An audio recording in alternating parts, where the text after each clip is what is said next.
ಎಲ್ಲರಿಗೂ ನಮಸ್ಕಾರ. ನಾನು ನಿಮ್ಮ ಚೆನ್ನ. ಈ ಒಂದು ವಿಡಿಯೋದಲ್ಲಿ ರಾಷ್ಟ್ರಕವಿ ಕುವೆಂಪುರವರ 5 ನಿಮಿಷದ ಕನ್ನಡ ಭಾಷಣ ನೋಡ್ತಾ ಇದ್ವಿ.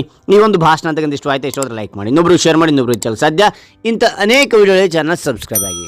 ಹಾಗಾದರೆ ನಿಮಗೆ ಎಂಥ ಒಂದು ಭಾಷಣ ಬೇಕಂತೇಳಿ ಕಾಮೆಂಟ್ ಮಾಡಿ ಆ ಒಂದು ಭಾಷಣ ಮಾಡಲಿಕ್ಕೆ ಪ್ರಯತ್ನ ಪಡ್ತೇನೆ ಅಂತ ಹೇಳ್ತಾ, ಹಾಗಾದ್ರೆ ಈ ಒಂದು ಭಾಷಣ ನೋಡ್ತಾ ಹೋಗೋಣ ಬನ್ನಿ. ಎಲ್ಲಾದರೂ ಇರು ಎಂತಾದರೂ ಇರು, ಎಂದೆಂದಿಗೂ ನೀ ಕನ್ನಡವಾಗಿರು. ಕನ್ನಡ ಗೋವಿನ ಓ ಮುದ್ದಿನ ಕರು, ಕನ್ನಡತನ ಒಂದಿದ್ದರೆ ನೀ ನಮಗೆ ಕಲ್ಪತರು ಕಲ್ಪತರು ಕಲ್ಪತರು. ಕುವೆಂಪುರವರ ಕವನದ ಸಾಲನ್ನು ಸ್ಮರಿಸಿಕೊಂಡು ವೇದಿಕೆಯ ಮೇಲೆ ಆಸೀನರಾಗಿರುವ ಪ್ರಮುಖರೇ, ಮುಖ್ಯೋಪಾಧ್ಯಾಯರೇ, ಶಿಕ್ಷಕರೇ, ಪೋಷಕರೇ ಹಾಗೂ ನನ್ನ ಎಲ್ಲ ಸ್ನೇಹಿತರಿಗೂ ಶುಭೋದಯ.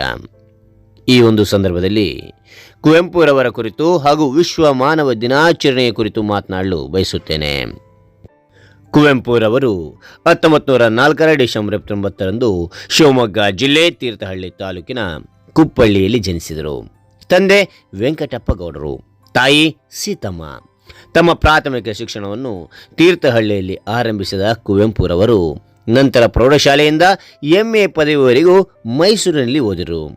ನಂತರ 1929ರಲ್ಲಿ ಅಧ್ಯಾಪಕರಾಗಿ ಮೈಸೂರು ಮಹಾರಾಜ ಕಾಲೇಜನ್ನು ಸೇರಿದ ಇವರು 1955ರಲ್ಲಿ ಅದೇ ಕಾಲೇಜಿನಲ್ಲಿ ಪ್ರಾಂಶುಪಾಲರಾಗಿ ಸೇವೆ ಸಲ್ಲಿಸಿ ನಂತರ ಉಪಕುಲಪತಿಯಾಗಿ ನಿವೃತ್ತರಾದರು. ವಿಶ್ವವಿದ್ಯಾಲಯವೊಂದರ ಉಪಕುಲಪತಿಯಾದ ಮೊದಲ ಕನ್ನಡಿಗ ಕುವೆಂಪುರವರು. ಇವರು ಮೈಸೂರಿನ ಒಂಟಿಕೊಪ್ಪಲುವಿನಲ್ಲಿರುವ ಉದಯ ರವಿಯಲ್ಲಿ ವಾಸಿಸುತ್ತಿದ್ದರು. ಇವರ ಹೆಂಡತಿಯ ಹೆಸರು ಹೇಮಾವತಿ ಮತ್ತು ಇವರಿಗೆ 4 ಜನ ಮಕ್ಕಳು. ಅವರುಗಳೆಂದರೆ ಪೂರ್ಣಚಂದ್ರ ತೇಜಸ್ವಿ, ಕೋಕಿಲೋದಯ ಚೈತ್ರ, ಇಂದುಕಲಾ, ತಾರಿಣಿ ಚಿದಾನಂದ. ಮೊದಲ ಹಂತದಲ್ಲಿ SSLC ಓದುವಾಗಲೇ ಕುವೆಂಪುರವರು ಬರೆದಿದ್ದ ಬಿಗಿನರ್ಸ್ ನ್ಯೂಸ್ ಎಂಬ ಇಂಗ್ಲಿಷ್ ಕವನ ಸಂಕಲನ ಭಾರತದ ಭೇಟಿಗೆ ಬಂದಿದ್ದ ಐರಿಷ್ ಕವಿ JH ಕಜಿನ್ಸ್ರ ಮೆಚ್ಚುಗೆಗೆ ಪಾತ್ರವಾಗಿತ್ತು. ನಂತರ ಅವರ ಸಲಹೆಯಂತೆ ಕನ್ನಡದಲ್ಲಿ ಬರೆಯಲಾರಂಭಿಸಿದ ಕುವೆಂಪುರವರು ಬರೆದ ಮೊದಲ ಕನ್ನಡ ಕವನ ಸಂಕಲನ ಅಮಲನ ಕತೆ. ಚಿಕ್ಕಂದಿನಲ್ಲೇ ಮಲೆನಾಡಿನ ಪರಿಸರದಲ್ಲಿ ಬೆಳೆದ ಕುವೆಂಪುರವರಿಗೆ ಅಪಾರವಾದ ಪರಿಸರ ಪ್ರೇಮ. ಅವರ ಪರಿಸರ ಪ್ರೀತಿ ಅವರ ಕಾವ್ಯದಲ್ಲಿ ಜೀವಂತವಾಗಿ ಮೇಳೈಸಿದೆ. ಜೊತೆಗೆ ನಾಡ ಕಂಡ ಧೀಮಂತರಾದ Shri TS Venkannaiah, BM Shri AR ಕೃಷ್ಣಶಾಸ್ತ್ರಿಯವರ ಒಡನಾಟ, ಮಾರ್ಗದರ್ಶನಗಳು ಅವರ ಸಾಹಿತ್ಯವನ್ನು ಶ್ರೀಮಂತಗೊಳಿಸಿದವು. 1925ರಲ್ಲಿ ಪ್ರಕಟವಾದ ಕುವೆಂಪುರವರ ಬೊಮ್ಮನಹಳ್ಳಿ ಕಿಂದರಿ ಜೋಗಿ. ಬೊಮ್ಮನಹಳ್ಳಿ ಕಿಂದರಿ ಜೋಗಿ ನಾಡಿನಾದ್ಯಂತ ಮಕ್ಕಳ ಬಾಯಲ್ಲಿ ನಲಿದಾಡಿತು. ಸೆಂಟ್ರಲ್ ಕಾಲೇಜು ವಿದ್ಯಾರ್ಥಿ ಕವಿ ಸಮ್ಮೇಳನದ ಅಧ್ಯಕ್ಷ ಪದವಿಯು ಇವರಿಗೆ ಅರಿಸಿ ಬಂತು.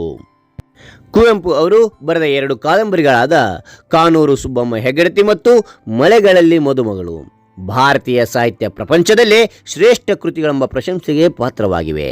ಕನ್ನಡ ಮೊದಲ ಜ್ಞಾನಪೀಠ ಪ್ರಶಸ್ತಿಯನ್ನು ತಂದುಕೊಟ್ಟ ಹಿರಿಮೆಯನ್ನು ಹೊಂದಿರುವ ಇವರ ಶ್ರೀ ರಾಮಾಯಣ ದರ್ಶನಂ ಮಹಾಕಾವ್ಯ ಸಂಸ್ಕೃತ ಮತ್ತು ಹಿಂದಿ ಭಾಷೆಗೆ ಅನುವಾದಗೊಂಡಿದೆ.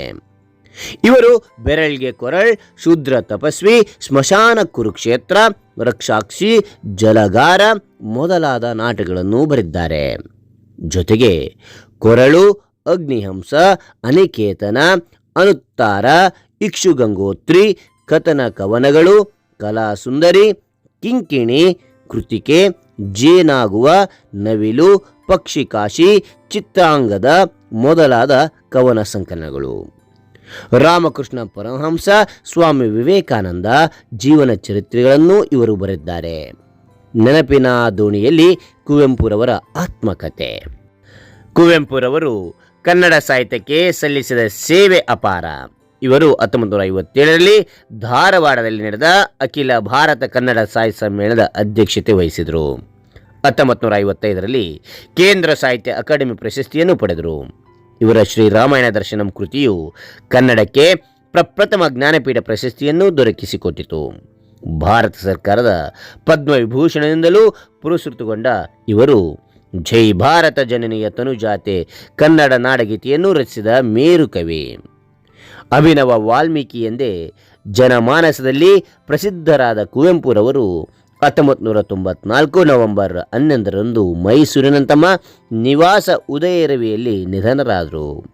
ಕುವೆಂಪು ಕನ್ನಡ ಅಧ್ಯಯನ ಕೇಂದ್ರ, ಕುವೆಂಪು ವಿಶ್ವವಿದ್ಯಾಲಯಗಳು ಕುವೆಂಪು ಅವರ ನೆನಪುಗಳನ್ನು ಉಳಿಸಿವೆ. 1997 ಮತ್ತು 2017 ಅಂಚೆ ಚೀಟಿಯನ್ನು ಬಿಡುಗಡೆ ಮಾಡುವ ಮೂಲಕ ಭಾರತ ಅಂಚೆ ಕುವೆಂಪು ಅವರನ್ನು ಗೌರವಿಸಿದೆ. ಕರ್ನಾಟಕ ಸರ್ಕಾರವು 1915 ಡಿಸೆಂಬರ್ನಲ್ಲಿ ಕುವೆಂಪು ಜನ್ಮದಿನವಾದ ಡಿಸೆಂಬರ್ 29 ವಿಶ್ವ ಮಾನವ ದಿನವನ್ನಾಗಿ ಆಚರಿಸುವುದಾಗಿ ಆದೇಶ ಹೊರಡಿಸಿತು ಎಂದು ತಿಳಿಸುತ್ತಾ ನನ್ನ ಈ ಭಾಷಣ ಮುಗಿಸುತ್ತೇನೆ. ರಾಷ್ಟ್ರಕವಿ ಕುವೆಂಪುರವರಿಗೆ ಜಯವಾಗಲಿ, ಕನ್ನಡ ತಾಯಿಗೆ ಜಯವಾಗಲಿ. ಜೈ ಹಿಂದ್.